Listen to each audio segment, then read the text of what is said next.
ایک بھائی نے سوال پوچھا ہے یورک ایسڈ۔ میرے محترم بھائیو، اگر کسی کو یورک ایسڈ ہے، کھانا کھانے سے آدھا گھنٹہ پہلے پانی پیو اور اس پانی میں ایک بڑا چمچ ایپل سیڈر وینیگر، یہ جو سیب کا سرکہ ہے، میرے محترم بھائیو، یہ پانی میں ڈال کے صبح بھی، دوپہر بھی، شام بھی 7 دن سے زیادہ نہیں لیں گے، 7 دن میں یورک ایسڈ بالکل نارمل ہو جاتا ہے۔ یہ بورجس کمپنی کا سرکہ آ رہا ہے سیب کا، یہ ٹھیک ہے؟ یہ کمپنی جتو کا زیادہ اچھا ہے۔ ڈاکٹر صاحب چاول کے بارے میں بتائیں کہ زیادہ کھانے سے جوڑوں کا درد اور بلغم زیادہ ہوتی ہے؟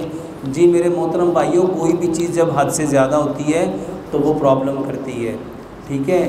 ایک بات یاد رکھو، آپ کے جسم کو، بلکہ حکیم لقمان ایک بات کہا کرتے تھے، جو چیز جتنی پیدا ہوتی ہے اس کو اس تناسب سے کھاؤ۔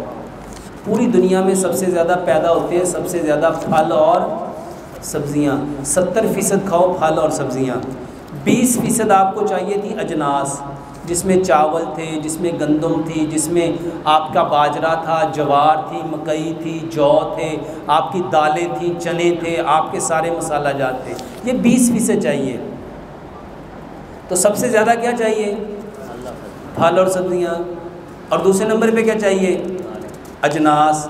تیسرے نمبر پہ 10% آپ کو چاہیے تھی اینیمل پروڈکٹ، جس میں دودھ تھا، دہی تھا، لسی تھی، مکھن تھا، گھی تھا، پنیر تھا، مٹن تھا، بیف تھا، چکن تھا، انڈے تھے، آپ کے سارے دودھ سے بنی ہوئی بیکری کے آئٹم اور ساری کی ساری آپ کی مٹھائیاں، یہ چاہیے تھی 10%۔ بتاؤ کھاتے کتنا ہو؟